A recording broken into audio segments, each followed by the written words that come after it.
bom dia a todos, que a graça de Cristo esteja com cada um de nós. É muito bom estarmos reunidos aqui mais uma quarta-feira. Bom dia, pastor Joeli. Bom dia. Estamos juntos. Amém. E vamos dar continuidade à leitura do capítulo 24 do livro Parábolas de Jesus, que tem rendido aí para nós bons comentários, um bom estudo da palavra de Deus. E caso você não tenha assistido os demais vídeos, temos a primeira e a segunda parte, esta é a terceira parte. Amém, louvado seja Deus. Apenas uma orientação, antes do início da leitura. Eu compartilhei no chat aqui um link, que é dos escritos de Ellen White, é da CPB, o site. E ali, a partir da página 312, você poderá acompanhar conosco a leitura. Paramos no parágrafo onde inicia, os convidados, as bodas. Então, acompanhe conosco a leitura. Não iremos compartilhar a tela com o livro, como estávamos fazendo antes, para que a gente fique aí um pouco mais em destaque na hora de falar, que senão nossa imagem fica muito pequena, ok? Então, página 312. Comecemos então a leitura. O texto diz assim: os convidados às bodas foram inspecionados pelo rei. Já quero logo fazer um parênteses aqui. Os convidados às bodas foram inspecionados pelo rei. Essa inspeção, essa investigação, esse escrutínio, essa análise que o rei fez sobre os convidados, podemos fazer um link com aquilo que aconteceu, por exemplo, no pecado de Acã, quando Josué foi instruído por Deus a fazer uma convocação, tribo por tribo, família por família, e nome por nome, até chegar em Acã, que havia sido culpado de se apropriar indevidamente de artigos de guerra, onde havia sido indicado que não era para fazê-lo. Porém, ele cobiçou uma capa babilônica, um pouco de ouro, um pouco de prata, e acabou tornando-se culpado. Essa análise que foi feita sobre as tribos de Israel, sem sombra de dúvida, nos dá luz a respeito do juízo investigativo. E precisamos ter em mente que os convidados às bodas foram inspecionados pelo rei. Por semelhante modo, cada habitante deste mundo também será inspecionado pelo rei por ocasião do juízo investigativo que está em andamento. De maneira que isso é algo para nós termos sempre em mente. Estamos sob juízo. Apocalipse capítulo 14, verso 6 diz que o juízo já começou. Muito bem. Interessante que lá em Romanos, capítulo 5, verso 1,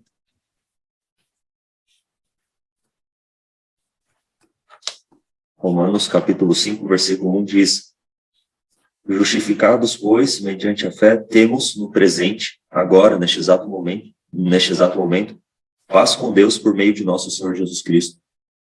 Muitos querem argumentar que a justificação pela fé está em oposição a essa ideia de um juízo investigativo, porque a partir do momento do perdão de Deus, da justificação, nós temos paz no presente com Deus. Mas é interessante que esse entendimento de que a expiação foi feita na cruz e de que não existe uma obra expiatória que Cristo realiza no santuário celestial é uma ideia evangélica, não é uma ideia adventista.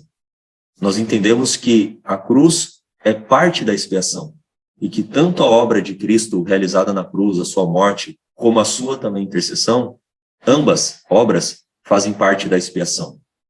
E o porquê um juízo investigativo, se Deus ele sabe de todas as coisas, né, pastor? Uhum. E Deus ele investiga aqueles que de fato professam uma fé em Cristo Jesus, se de fato são genuínos, seguidores de Cristo ou não. É interessante que o juízo investigativo não é para Deus. Sim. É para o universo inteligente. Porque quando a gente tem em mente o grande conflito, a gente entende que quem está no banco dos réus é Deus. Por mais que ele seja o juiz. Mas quem está no banco dos réus é Deus no sentido de que é o seu caráter que está sendo questionado. E Deus permitiu isso. Deus permitiu ser questionado. E todos os seres inteligentes precisam, por si, assentarem o entendimento de que Deus ele é justo e misericordioso ao mesmo tempo. E aqueles que professam ser seguidores de Cristo e etc., são genuínos ou não? Então Deus revela para todo o universo, mediante um juízo investigativo, o porquê o João, que se declara cristão, está sendo salvo, e porquê o José, que se declara cristão, está se perdendo, né? Não será salvo. Isso ficará claro para os anjos, para os mundos que não caíram em pecado, para todo o universo, o porquê duas pessoas que professam a mesma fé, uma pessoa estará sendo salva e a outra não. Então, o juízo investigativo se refere ao povo de Deus, não ao mundo todo, porque aquele que não crê em Cristo já está condenado, e para deixar claro para todo o universo. Isso é importante comentar, porque Tem essa respaldo. evangélica... Isso tem respaldo na nossa realidade, porque quando um indivíduo se torna detento por ter sido julgado e condenado à prisão, a sociedade espera que após a sua libertação haja uma reabilitação e ele esteja de fato livre dos pecados dos crimes, né? No caso, dos crimes que o condenaram e o fizeram entrar em reclusão. E quando uma empresa vai contratar um indivíduo que já foi encarcerado, existe uma ressalva, existe um receio de que aquele indivíduo não tenha sido devidamente reabilitado. O céu, por semelhante modo, eu entendo, quer saber de fato se você e eu fomos reabilitados, se será seguro nos levar para o céu. Exatamente. Se não, porque o conflito não pode iniciar mais uma vez, de maneira que os que herdarão as mansões celestiais devem aqui na terra viver à altura do que será no céu, a santificação. Se queremos ser justos no céu, viver em justiça no céu, precisamos já viver em justiça na terra. E os anjos estão aguardando que isso ocorra na minha vida, na sua. Amém. E esta obra do juízo investigativo está relacionada à purificação dos pecados. 1 João, capítulo 1, verso 9. Ou seja, Cristo não apenas perdoa, mas ele também comunica a sua justiça, o seu poder para sermos justos em Cristo, em Cristo. É importante ressaltar isso. Então, a obra do juízo investigativo está relacionada a uma obra de afastamento de pecado. Mudança de caráter. Exato. Enquanto Cristo purifica o santuário celestial, o Espírito Santo purifica o seu povo aqui na terra. Então, está relacionado à expiação também. Essa é a ideia bíblica e também adventista do sétimo dia.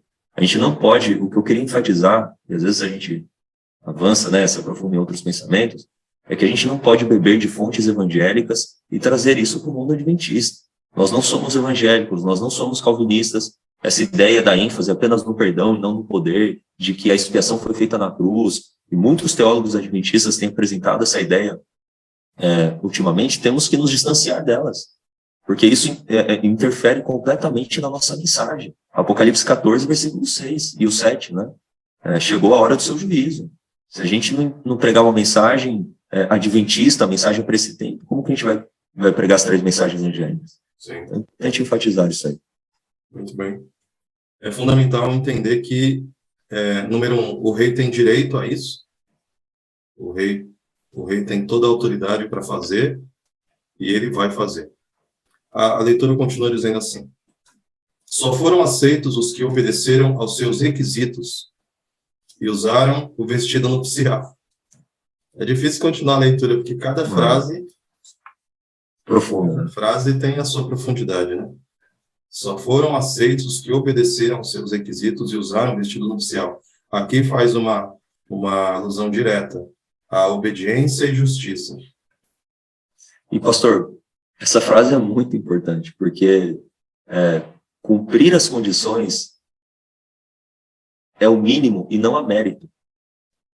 Por exemplo, Jesus deu o convite a esta boda, ele deu a vestimenta e ele falou do horário. Ele falou do horário. Então, se você aceita o convite, coloca a roupa e chega no horário, você vai dizer que você tem mérito naquilo? O casamento não é seu, a festa não foi feita por você, a vestimenta não foi feita por você. Você só cumpriu as condições estipuladas pelo anfitrião, pelo noivo. Onde está o mérito em cumprir condições? Mas a gente não quer cumprir condições. E a gente quer estar pontualmente atrasado. Então a gente se atrasa para a festa, chega com a roupa que quer e quer entrar. E às vezes entra lá e acha que tem direito a estar ali, mas será lançado fora. Cumprir condições não é mérito, é obrigação, é dever, é o mínimo que se espera. E muitas vezes a gente confunde isso com mérito, quer ser salvo pelas obras. Não, é cumprir condições. E qual que é a motivação para cumprir essas condições? É o amor. É o amor que temos para com o noivo, é o prazer que temos com a festa, a alegria. Cristo está num casamento lá no céu, hoje, agora. Ele está recebendo do Pai o reino, Nova Jerusalém. E nós, os convidados, de que maneira temos que estar aqui? Nos alegrando com Cristo, né, em contrição, procurando a vestimenta, chegarmos no horário certo, né? E muitos querem confundir isso com mérito. É preciso ajustar nossa visão, né? E essa ênfase aqui da obediência e a justiça, ela vai ser enfatizada na próxima frase aqui do parágrafo. Assim ocorre com os convidados para a ceia do Evangelho. Todos são examinados pelo grande rei. E só serão recebidos os que trajarem as vestes da justiça de Cristo. E olha a continuação aqui. Justiça é fazer o bem. E é pelos atos que todos serão julgados. Nosso caráter é revelado pelo que fazemos. As obras mostram se a fé é genuína. Justiça é fazer o bem. Justiça não é pensar que está fazendo bem. Não é uma questão meramente intelectual, né? Um assentimento intelectual, uma ideia, uma hipótese. Justiça é fazer o bem. Nós seremos julgados pelos nossos atos. Existe uma tentação, pastor Benjamin, na nossa cultura de fazer uma dissociação entre aquilo que crê e aquilo que faz. Será que Sim. Eu acredito que essa é uma herança maligna, né, da filosofia grega, fazer uma separação, uma dicotomia entre crenças e ações, no sentido das ideias e do mundo concreto, real, né? Então, a gente lê muitas vezes João 8,32, e conhecereis a verdade vos libertará, e a gente lê esse texto como se fosse um conhecimento intelectual. Eu conheço que, agora eu entendi, Jesus voltará, então essa verdade me libertou. Num certo sentido, sim, né? Te libertou da ignorância em relação a isso, mas a verdade que liberta é a verdade praticada. É o conhecimento relacional, o conhecimento prático. E só um comentário, muitos têm dificuldade em relação à ideia de que o juízo é pelas obras. Como assim? A salvação é pela graça, mediante a fé, mas o juízo é pelas obras? Daí muitos ficam assim, como assim? Então a salvação é pelas obras, se o juízo é pelas obras? Por isso tem que entender a perdão, isso daí, poder e paz. Exatamente. Perdão, poder e paz. Como entender que a salvação é pela graça e o juízo é pelas obras? É porque todos seremos julgados pelas obras, no sentido de que Cristo comunica, né? De que Cristo dá o seu perdão e ele dá o seu poder. Então, todos aqueles que têm uma fé genuína, esta fé se revelará em obras. Não para a salvação, mas como resultado de termos recebido de Cristo a salvação. Sim. Sem mim nada podeis fazer. Aquele que está em mim produzirá muitos frutos para a glória do Pai. Obras do Espírito. Então, aqueles que têm Cristo vivendo neles, Cristo vive em mim. Então, minha vida será de obras para a glória do Pai. Uhum. Esse é o ponto. É importante enfatizar isso. Sim. E nós falávamos nos bastidores ontem de que uma das implicações desse distanciamento entre fé e obras, entre aquilo que se sabe que deve fazer e aquilo que de fato se coloca em prática, uma das implicações é a baixa adesão entre o nosso povo com respeito à reforma de saúde. Isso é um ranço, isso é uma herança de uma compreensão equivocada a respeito da nossa natureza humana. A nossa natureza humana não é uma natureza onde existe uma desconexão entre mente e corpo. É tudo uma coisa só. Então, o que aquela famosa frase, né, nós somos o que comemos, isso tem um fundo de verdade. A mente humana não é abstrata. As substâncias químicas do nosso corpo, elas são alteradas e influenciadas por aquilo que nós comemos. Isso pode determinar comportamento. Então, se eu beber cachaça, isso vai alterar minha mente. Se eu comer uma comida A, B ou C, isso vai fazer alteradores de consciência. Até um chocolate altera a sua consciência, altera substâncias produzidas pelo corpo. Então, a baixa adesão na reforma de saúde é uma herança da cultura grega que faz dicotomia entre corpo e mente. Sim. E nós temos comido de uma forma assim, tipo, isso não interfere na minha fé, isso não interfere nas minhas obras, mas é um grande engano. Um grande engano. E tem esse pano de fundo. Tem um texto de Ellen White que ela diz assim, é impossível, não é que é mais difícil, é impossível aqueles que não vivem a reforma de saúde alcançarem a perfeição cristã. Lembrando que perfeição cristã não tem nada a ver com impecabilidade, isso é um espantalho criado. É a questão de refletirmos o caráter de Cristo, amarmos como Ele ama, sermos misericordiosos como Ele é, perfeição em relação à moral, a refletirmos a imagem de Deus, Cristo restaurando em nós a sua imagem. Então, aqueles que negligenciam a reforma de saúde, é impossível alcançar essa perfeição cristã. Por qual motivo? Dessa associação corpo-mente, corpo-caráter, corpo-moral. Não tem como separarmos isso. Eu fico assim, pastor, de coração, eu tenho que falar isso. Eu fico muito triste, impactado mesmo com a realidade de que muitas vezes nossos líderes, pastores, não levantam essa bandeira. Aqui é uma mensagem para líderes e pastores, como nós somos. Não levantam essa bandeira. E muitas vezes não é só nem levantar a bandeira, não é só nem não levantar a bandeira. É queimar a bandeira, né? Exato. Esse é o tirar sarro, queimar a bandeira. E às vezes falar diante da igreja, para as pessoas, público, eu como carne mesmo, e papapá, e não sei o quê. É um negócio assim que, sabe, a gente tem que ter mais zelo em relação às doutrinas da igreja, às crenças que temos. Mais zelo por tudo isso, mais respeito, né? É uma mensagem tão sagrada que Cristo nos deu, e uma missão tão assim privilegiada de vivermos, mas infelizmente estamos muito aquém, né, da realidade que deveríamos viver. Sim. Então esse é um ponto importante. Prosseguindo aqui, deixa eu achar aqui. Não é bastante crermos que Jesus não é um impostor. Nossa, esse texto lê assim, ó, esse texto Não é bastante crermos que Jesus não é um impostor e a religião da Bíblia não é uma fábula artificialmente composta. Podemos crer que o nome de Jesus é o único debaixo dos céus pelo qual devemos ser salvos e, contudo, podemos não torná-lo pela fé nosso salvador pessoal. Nós que somos seres tão racionais e inteligentes podemos criar armadilhas, né? Armadilhas. Igual Judas. Judas sabia que Jesus não era impostor. E Judas era um profundo conhecedor da palavra. Sim. Mas ele não fez de Jesus um salvador pessoal. Isso é forte. E olha a próxima frase, pastor Benjamin. Não é bastante crer na teoria da verdade. Olha só. É um chamado, né, para uma... É o que a gente estava falando, né? Não basta crer intelectualmente, se você não colocar em prática, pelo poder de Deus, aquilo que Ele te revelou, o conhecimento da verdade, é o conhecimento prático que liberta. A fé sem obras, ela é morta. Então, a fé, as obras evidenciam a veracidade, a genuinidade da fé. E diz ainda, não é bastante fazer profissão de fé em Cristo e ter nosso nome registrado no rol da igreja. Nós, como pastores, né, já batizamos aí centenas de pessoas e não raramente é algo que às vezes pesa no coração, e não raramente a pessoa é batizada nas águas, passa pela cerimônia, mas infelizmente aquilo não teve eco no coração, né? Não foi uma entrega genuína.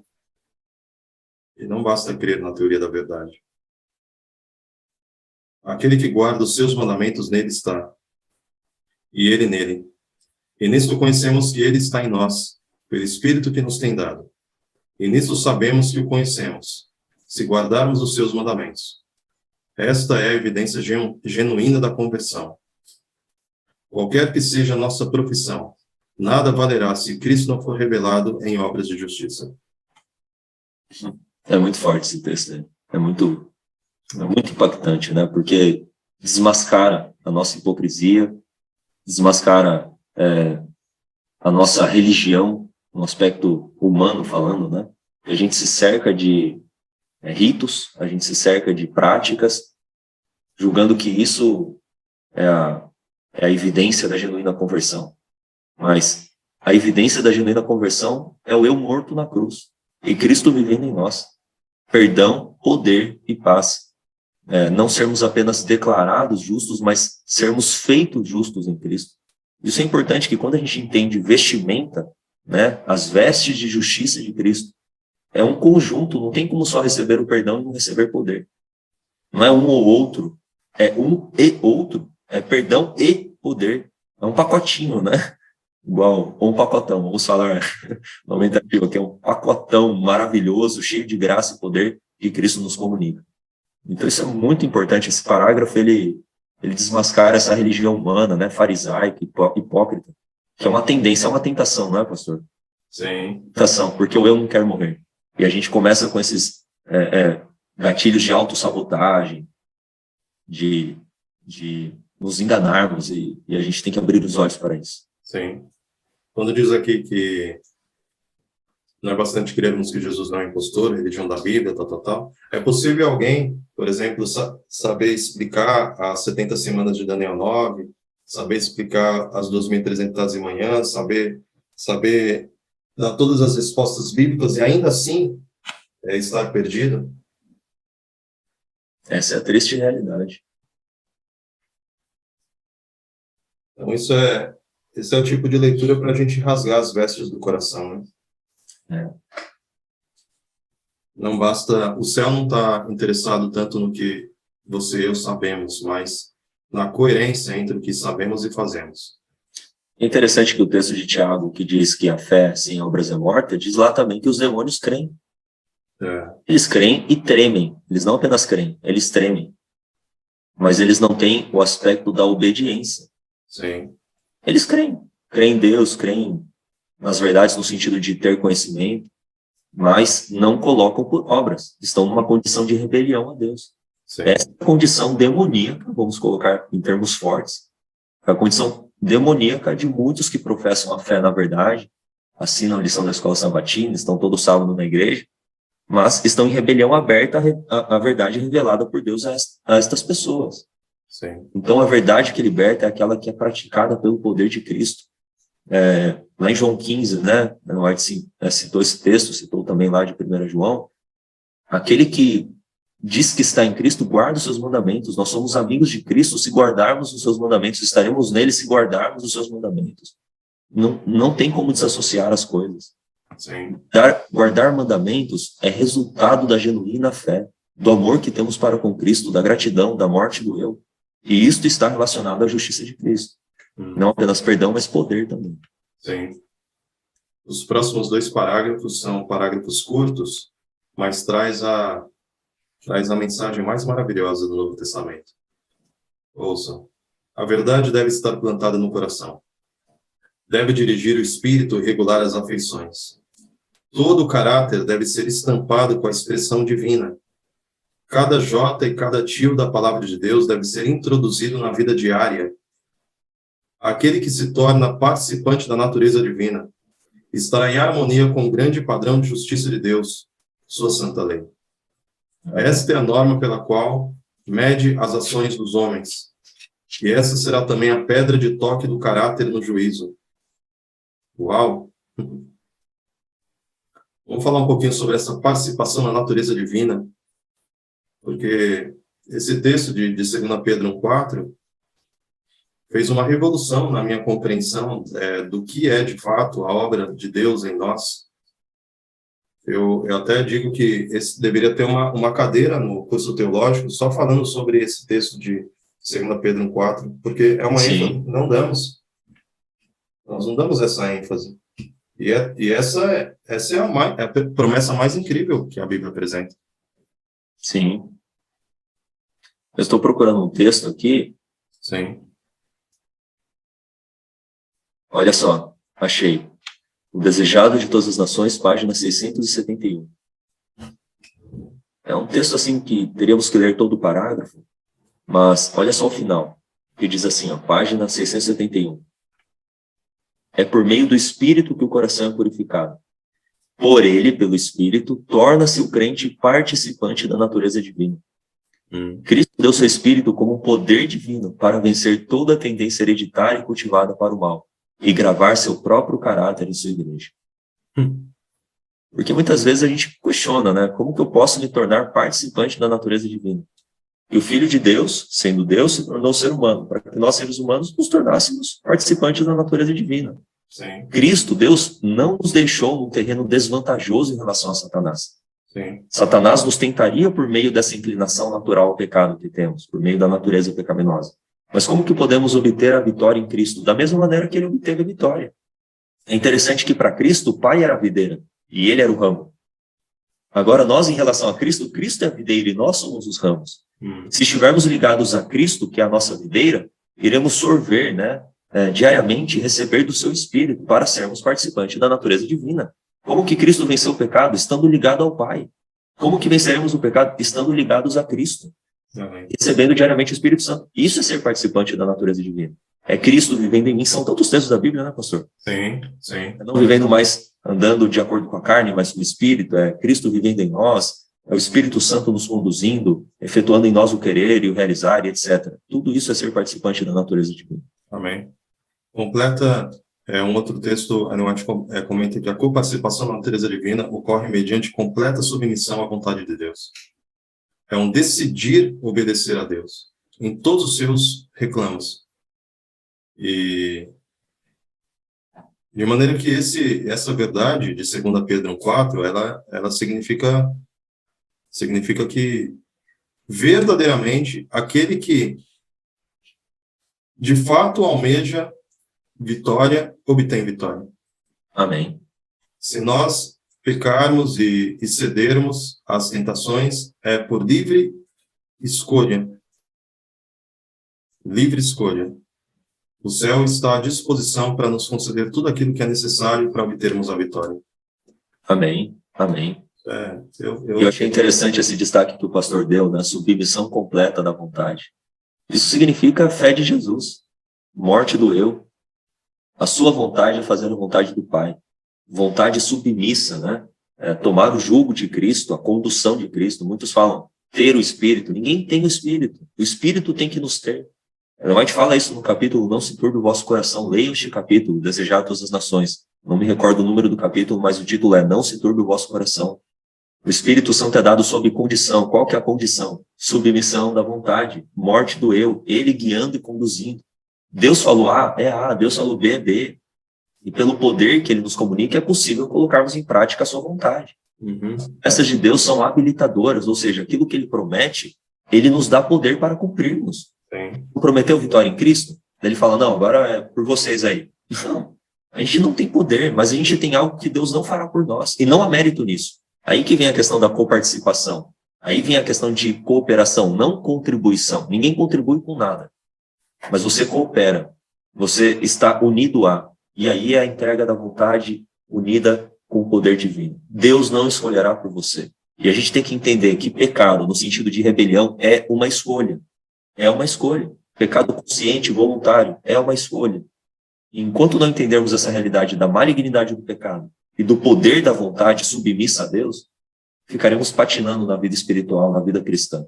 E num contexto ainda, numa condição de rebelião.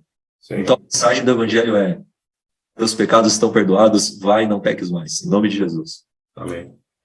E na primeira citação que você leu, pastor Benjamin, mostra que essa coparticipação na natureza divina, ela nos habilita a vencer tanto pecados herdados quanto cultivados, ou seja, é a vitória sobre todo pecado.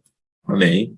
Amém. Então, e eu repito, essa deveria ser uma ênfase em nossos cultos, uma ênfase em nossos ensinos, uma ênfase para candidatos ao batismo, essa maravilhosa promessa e graça e poder que Deus nos oferece, porque uma igreja raquítica, uma igreja fraca, é uma igreja que não se apropriou dessa promessa. É uma igreja que ainda está se contentando com coisas meramente humanas e não se apropriou daquilo que Deus nos oferece. Então, isso dá um choro, assim. Eu tô aqui sentindo tipo um choro, entendeu? Porque na minha vida cristã, na minha caminhada, muitas vezes eu por fraqueza de fé e por não discernir essa promessa que não me foi ensinada, eu não fui ensinado assim. Eu não tive essa dimensão do evangelho no início da minha caminhada. E a gente acaba justificando os nossos pecados, acaba dizendo aquela coisa, né? Eu nasci assim, eu sou assim. A gente vai meio que se auto-enganando, se sabotando, criando autopiedade, autovitimização, resguardando elementos do nosso caráter defeituoso por achar que é assim, no final Deus vai perdoar, no final Deus vai completar, e achando que a morte melhora alguém. A morte não melhora ninguém, a morte ela vai congelar. Selar, né? Exatamente. Então eu sinto um choro assim, um choro bem profundo, por ver a minha vida e por ver como a igreja está pela falta da compreensão do verdadeiro evangelho. O verdadeiro evangelho. De Deus tem misericórdia. Amém. Amém. Vamos continuar aqui. Posso continuar lendo? Pode continuar, por favor. Muitos há que dizem que na morte de Cristo a lei foi revogada, mas nisto contradizem as próprias palavras de Cristo. Não cuideis que vim destruir a lei ou os profetas, até que o céu e a terra passem, nenhum jota ou um tio se omitirá da lei. Mateus 5, 17 e 18. Foi para expiar a transgressão da lei pelo homem que Cristo depôs sua vida. Pudesse a lei ser mudada ou posta de lado, Cristo não precisaria ter morrido.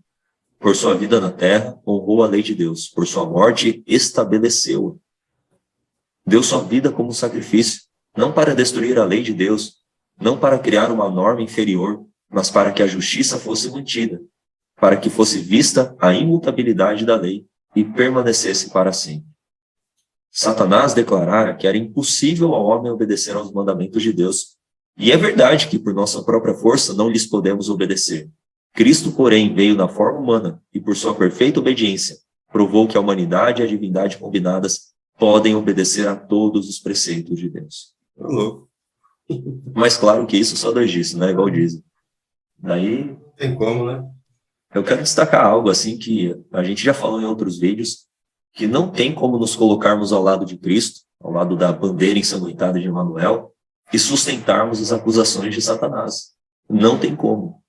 E uma das acusações de Satanás no grande conflito, e não é difícil enxergarmos isso na Bíblia, mas principalmente nos escritos de Ellen White, ele declarara desde o princípio, é impossível guardar a lei de Deus. E isso não só para Adão antes do pecado, mas para nós. Então não tem como eu falar assim, é impossível guardarmos perfeitamente a lei de Deus. É impossível guardarmos a lei de Deus. Estamos dando eco à acusação de Satanás. Quem se coloca ao lado de Cristo, se coloca ao lado de que é possível guardar os mandamentos de Deus. E Cristo mostrou isso. E não apenas Cristo revelou isso na vida, mas todos aqueles que estão em Cristo revelam isso na vida também. Enoque revelou isso, Abel revelou isso, Noé revelou isso e assim por diante. Né? E Deus terá, eu nem quero colocar essa expressão última geração, porque ela é carregada de tanto estigma, né? Sim. Deus terá um povo, vamos colocar assim, que vindicará o seu caráter e desmentirá para todo o universo essa acusação de Satanás. Sim. São 144 mil, a profecia aponta para isso, né? Para aqueles que dirão, sim, é possível guardar os mandamentos e revelarão isso no caráter deles. Cristo vivendo neles. Aleluia por isso, louvado seja Deus. Amém. Então não nos assentemos, né, pastor Benjamin, não nos assentemos na poltrona de Satanás. Eu acho que tem um texto que ela diz que a poltrona de Satanás, ele fica sentado dizendo que a gente não consegue vencer. Desestimulando o povo de Deus, desanimando o povo de Deus. E quando você desanima alguém, você tira a força dela. É verdade. Você cansa de ver gente, morador de rua, às vezes um homem forte, assim, uma musculatura desenvolvida, pedindo esmola na rua. A pessoa tem físico, tem força, mas ela está desanimada, está desmotivada, está deprimida. E uma pessoa deprimida, desmotivada, ela não tem força. Pode ter 2 metros de altura, não tem força. Ela não tem capacidade de execução. E o diabo, ele quer fazer isso com a tua mente e a minha mente. Quer tirar nossa capacidade de execução, te deixando uma pessoa decepcionada, desapontada, frustrada, desanimada. Fraca, né? Fraca. E aqui eu quero fazer um parênteses, tem muitas coisas na vida que podem te colocar nesse lugar. Uma delas, e é algo cada vez mais frequente, infelizmente, são crises familiares, crises pessoais. Talvez você esteja passando por uma crise nesse sentido, seja uma crise conjugal, uma crise familiar, dificuldade de relacionamento entre pais e filhos. Isso é uma das coisas que atormentam a consciência, atormentam o coração. E eu preciso dizer para você, e ouvir também isso que eu vou dizer, em nome de Jesus, não desanime. Amém. Não se permita entrar num buraco emocional, perder a capacidade de execução. Avance pela fé. Às vezes avance em meio a lágrimas, avance em meio à angústia, avance em meio à dor, mas avance, não pare, Amém. não retroceda, em nome de Jesus. Em nome de Jesus. Amém, amém, amém. E é interessante aqui, né? E é verdade que por nossa própria força não lhes podemos obedecer. Mas a força de quem? Olha só agora o texto. Ó. Diz aqui. Mas a todos quantos o receberam, deu-lhes o poder de serem feitos filhos de Deus, aos que creem no seu nome. João 1,12. Este poder não está no instrumento humano, não está em nós. É o poder de Deus.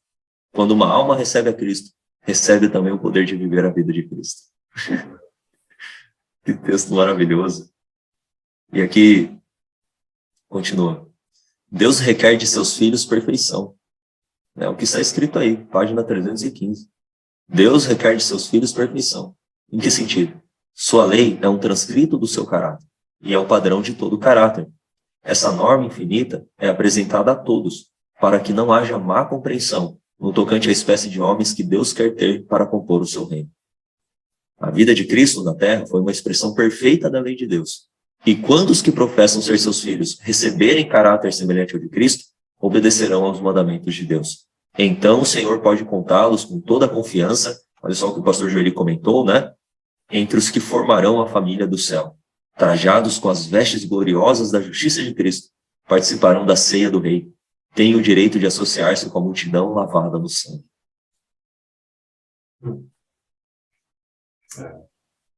Tem o direito. Continuando, o homem que foi à ceia sem a veste de bodas representa a condição de muitos hoje em dia.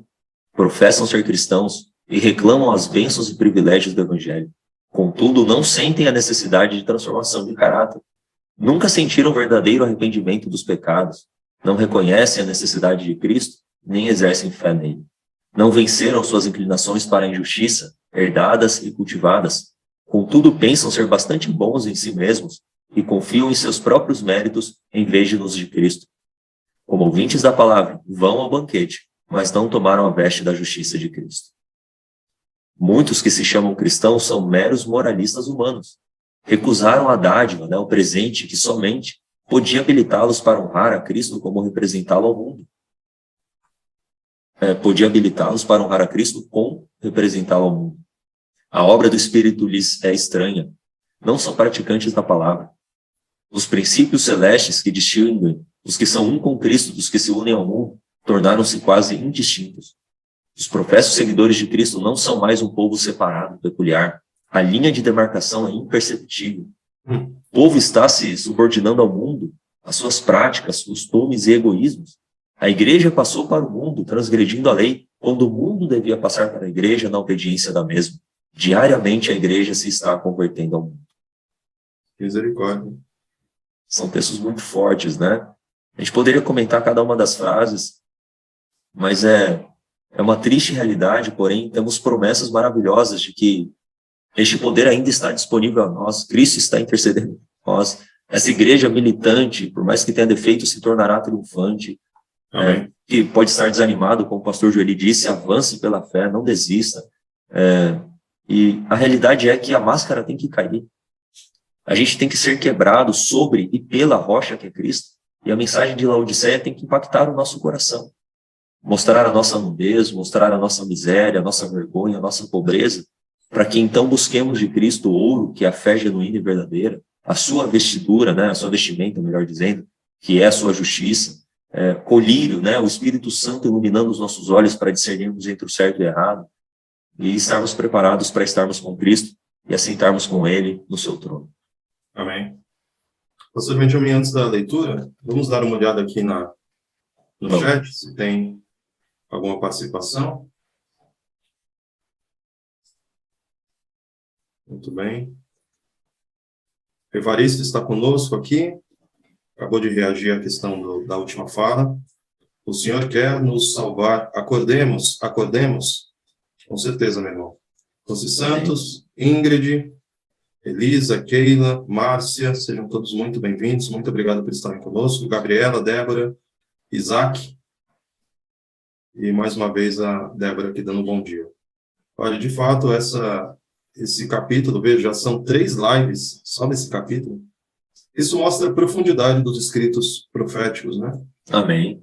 Profundidade. São coisas para nós pensarmos e praticarmos. Em nome de Jesus. Amém. Vamos finalizar lendo essa página, 306? Pode ser? Sim. Vamos lá. Finaliza para a gente, pastor, todos estes. Ó, agora vem mensagem forte aí. Todos estes que foram falados anteriormente, todos estes esperam ser salvos pela morte de Cristo, ao passo que recusam viver sua vida de abnegação. Exaltam as riquezas da livre graça e procuram cobrir-se com a aparência de justiça, esperando assim ocultar os defeitos de caráter, mas seus esforços serão vãos no dia de Deus. Olha agora, vamos pôr um destaque, hein? Olha, a justiça de Cristo não encobrirá pecado algum acariciado.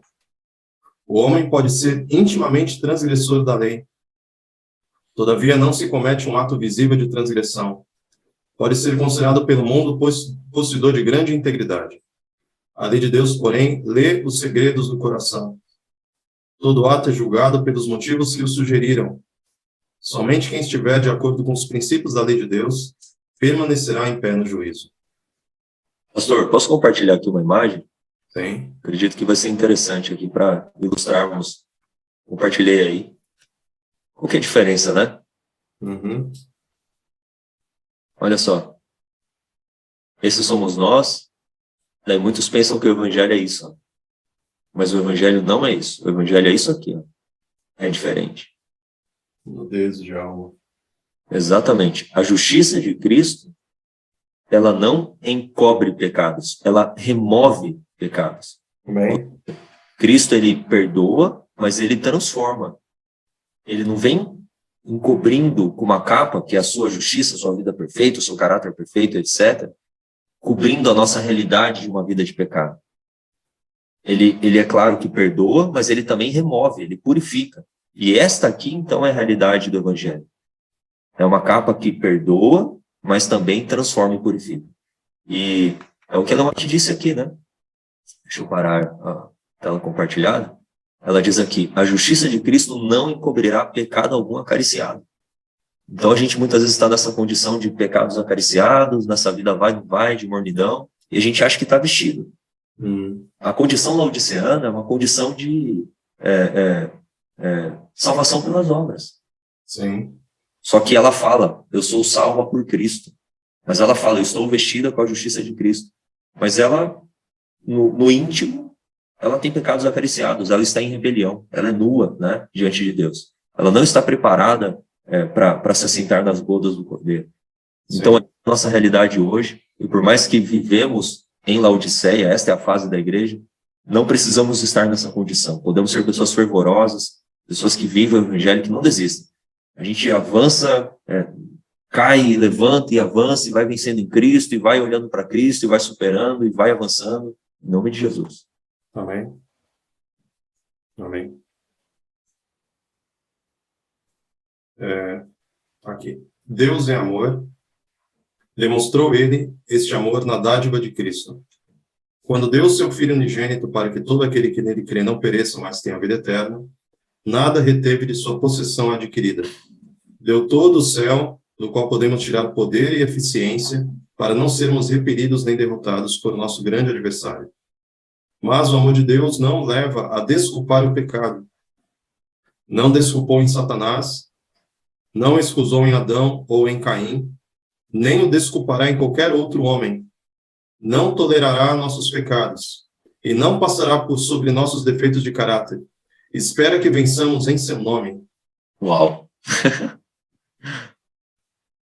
Eu tô chorando. Depois dessa, desligar essa live e se jogar no chão mesmo, né? Jogar a cinza na cabeça, rasgar as vestes e clamar pelo seu poder. Porque como igreja, nós não estamos nem discernindo, nem vivendo o verdadeiro evangelho. Nenhuma das duas coisas, nem discernindo, nem vivendo. A esmagadora maioria de nós, entre pastores e membros, nós estamos muito aquém dessa mensagem. Muito aquém dessa mensagem. E aí dá uma angústia, dá um choro por dentro Dá. aqui. Porque que Deus tenha misericórdia para nos dar tempo de vida. Eu tenho pedido a Deus tempo de vida. Amém. Fazer o que ainda não foi feito. Nós estamos em dívida com Deus, em débito, roubando a glória de Deus. Que poderíamos fazer mais. Poderíamos fazer mais. E a gente precisa parar de também idolatrar determinadas personalidades bíblicas como se eles tivessem tido algo que nós não temos. Exatamente. O que Deus fez na vida de Paulo, ele pode fazer na minha e na tua. O que Deus fez na vida de todos os grandes ícones aí da história. A gente tem uma tendência a olhar para a história bíblica e reproduzi-la apenas como uma história, né? Sim. Um conto inspirador, né? Sim. Mas ali está o registro de homens e mulheres que viveram pelo poder de Deus e fizeram o que fizeram, porque, por mais que eram cercados de falhas, como somos, com as mesmas inclinações, alguns grandes homens e mulheres falharam e se arrependeram e Deus os usou. Nós temos que entender que a história bíblica continua. Porque eu esses dias fiquei pensando, se hoje a Bíblia ainda estivesse sendo escrita, no sentido dos livros, né, sendo ainda produzidos, a nossa história estaria sendo contada. Nós temos aqui a história do movimento adventista, lógico que temos aqui, né, na profecia, mas teremos, assim, os nomes, quem sabe, dos pioneiros, ou até da própria Idade Média ali, o nome dos valdenses, etc., dos reformadores da Reforma. O nome deles estariam aqui. E a gente pensa que a história bíblica acabou. Não, a história bíblica continua.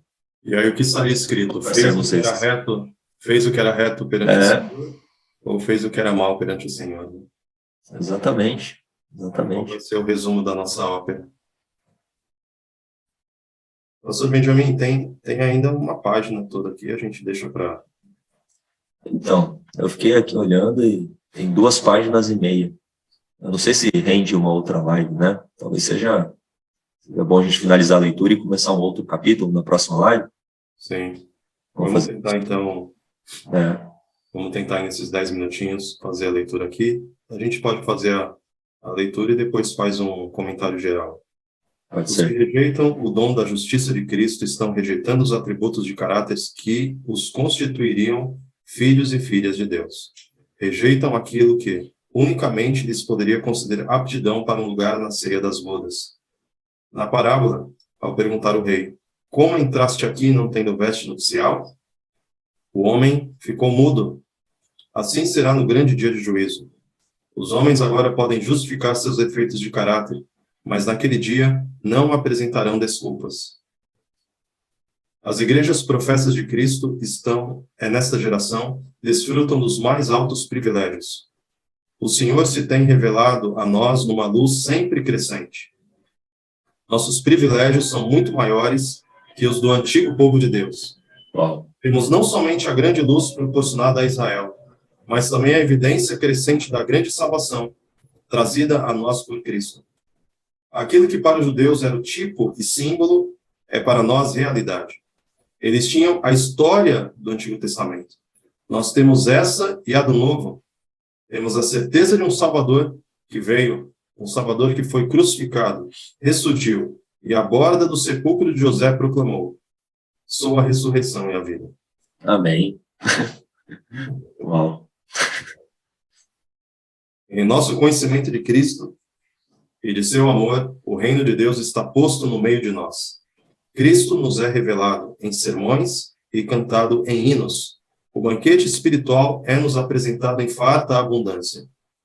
A veste de bodas, provida com infinito custo, é oferecido liberalmente a toda pessoa. Pelos méritos de Deus, pelos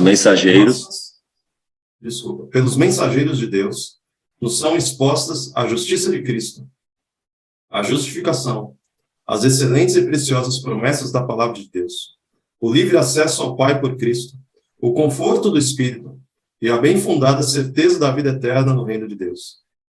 Que poderia Deus fazer por nós que não tenha feito em prover a grande ceia, o banquete espiritual? Uau. Ou seja, o que Deus poderia fazer mais? O que Deus poderia fazer mais por nós? Havendo Deus outrora falado muitas vezes aos pais pelos profetas, nesses últimos dias nos falou pelo Filho. Não tem mais o que ser revelado. Pode continuar a leitura, Amado. No céu é dito pelos anjos ministradores: executamos a obra para que fomos enviados. Repelimos os exércitos dos anjos maus. Enviamos luz e claridade à mente dos homens, avivando-lhes a memória do amor de Deus expresso em Jesus. Atraímos-lhes os olhares para a cruz de Cristo. Seu coração foi movido profundamente pelo sentimento do pecado que crucificou o Filho de Deus. Foram convencidos. Viram os passos que devem ser dados na conversão, sentiram o poder do Evangelho. Seu coração foi sensibilizado ao verem a excelência do amor de Deus. Contemplaram a beleza do caráter de Cristo, mas com a maioria foi tudo em vão. Não quiseram submeter seus próprios hábitos e caráter. Não quiseram depor as vestes terrenas para serem trajados com as do céu. Seu coração era dado à avareza. Amavam mais a companhia do mundo do que a de Deus. Solene será o dia da decisão final. Em visão profética, o apóstolo João descreve: vi um grande trono branco, e o que estava sentado sobre ele, de cuja presença fugiu a terra e o céu, e não se achou lugar para eles. E vi os mortos, grandes e pequenos, que estavam diante do trono, e abriram seus livros. E abriu-se outro livro, que é o da vida. E os mortos foram julgados pelas coisas que estavam escritas nos livros, segundo as suas obras. Apocalipse 20, versos 11 e 12. Triste será o retrospecto naquele dia, em que os homens defrontarem face a face a eternidade. Toda a vida se apresentará justamente como foi. Os prazeres, riquezas e honras do mundo não parecerão tão importantes. Agora, diante da eternidade, elas não têm valor nenhum. Os homens hão de ver que somente a justiça que desprezaram é de valor. Verão que formaram o caráter sob a sedução enganadora de Satanás, uma palha. As vestes que escolheram são o estigma de sua aliança ao primeiro grande apóstolo. Então hão de ver a consequência de sua escolha. Terão conhecimento do que significa transgredir os mandamentos de Deus. Não haverá oportunidade futura em que os homens se poderão preparar para a eternidade. Nesta vida é que devemos trajar as vestes da justiça de Cristo. Esta é a nossa única oportunidade de formar caráter para o lar que Cristo preparou para os que obedecem aos seus mandamentos. Rapidamente, os dias de graça estão terminando. O fim está próximo. É-nos feita a advertência: olhai por vós, para que não aconteça que o vosso coração se carregue de glutonaria, de embriaguez e dos cuidados da vida, e venha sobre vós de improviso aquele dia. Lucas 21, 34. Vigiai para que não vos encontre desapercebidos. Acautelai-vos para que não sejais achados na ceia do rei, sem vestes nupciais. Porque o Filho do Homem há de vir a hora em que não penseis. Mateus 24, 24. Bem-aventurado aquele que vigia e guarda suas vestes, para que não ande nu e não se vejam as suas vergonhas. Apocalipse 16, 15. Que capítulo, hein, pastor? Que capítulo, hein? E aqueles que estão nos acompanhando, eu acredito que o sentimento é o mesmo, né? De quebrantamento, de nós nem termos muitas vezes palavras para dizermos, mas de fato apenas rasgarmos o nosso coração e permitirmos que Deus conduza a nossa vida para o cumprimento dos seus desígnios. Em nome de Jesus. Amém. Hoje foi impactante. É uma mensagem, é uma exortação muito profunda. Muito profunda. Uma exortação profunda e um chamado elevado. Exatamente. E uma coisa que eu fico pensando, sabe, pastor? Ellen White disse que esta vida, e aqui eu termino, né, os comentários da minha parte, esta vida é a única chance. Mas eu quero dizer que hoje é a única chance. Eu quero dar uma funilada a mais, né? Porque ninguém tem certeza da vida amanhã ou depois de amanhã, mas Deus te deu vida hoje. A gente nem sabe se chega no final do dia. É agora, na verdade. Vamos afunilar um pouco mais. Não é só essa vida, não é só hoje, é agora, né?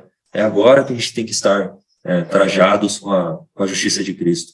E outro ponto é que às vezes a nossa ênfase está na vinda de Cristo como ladrão de noite. Mas quem vem como ladrão de noite para o povo de Deus é a chuva serôdia. É a segunda vinda do Espírito Santo que precede a segunda vinda de Cristo. E quem não receber a chuva serôdia não estará preparado para os eventos finais e para a vinda de Cristo, não receberá o selo de Deus.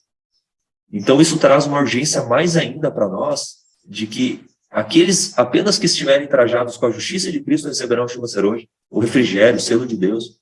Então é uma mensagem muito urgente. Leve essa mensagem para a sua igreja, para a sua congregação, leva isso para a sua vida, para a sua família, porque essa é a mensagem que nós temos que pregar para os adventistas do sétimo dia. Sim. Capítulo 24, parábola de Jesus. Aí está a verdade presente. Aí está a verdade presente. E a gente tem que ler, reler e se quebrantar e viver toda essa verdade pelo poder de Deus. Amém. E reforçando aí o que foi dito pelo pastor Benjamin, você que é adventista e está esperando se posicionar com mais determinação após o decreto dominical, ou ali nesse contexto, olha, na minha compreensão... Olha, eu não sei se eu vi o seu choro em relação a isso, porque isso é um engano, assim, absurdo. É um engano absurdo que o diabo fez com que ganhasse espaço e corpo no nosso meio. Sim. Isso não existe. Sim. Isso não existe. Eu vou esperar o decreto para ir para o campo, eu vou esperar o decreto para me preparar. Então, isso é muito perigoso. O selamento do povo de Deus, na minha compreensão, ocorre aí por ocasião do derramamento da chuva serôdia, que vai habilitar para o alto clamor. E isso precede o decreto dominical. Então, realmente temos somente hoje. Eu não consigo falar mais não, pastor Benjamin, eu estou com vontade de chorar aqui. Estou com vontade de rasgar as vestes aqui, me colocar terra em cima da cabeça, raspar a cabeça. Que Deus tenha misericórdia de nós, né? Mas vamos avançar, em nome de Jesus. Vamos avançar. Amém, amém. Uma alegria termos a presença de todos aqui. Deixa eu dar uma última olhada aqui no chat. Não. Ela comentou aqui, glória a Deus pela vida de vocês, queridos pastores, que o Senhor tenha misericórdia de nós. Realmente dá vontade de chorar e clamar diante dessas verdades. Exatamente. Esse é o sentimento, né, que tem que surgir no nosso coração de quebrantamento. É interessante que no dia da expiação o povo ficava assim, em quebrantamento perante Deus, em arrependimento genuíno, em contrição, essa é a palavra. E o Evaristo diz aqui, o Senhor quer nos salvar, acordemos, acordemos. Essa é a mensagem que a gente tem que dar, receber, viver e transmitir com lágrimas nos olhos diante da realidade da igreja, com muito amor, com muito, zelo, por tudo aquilo que o Senhor tem feito por nós. Amém. Amém. Vamos em frente. Amém. Além do véu.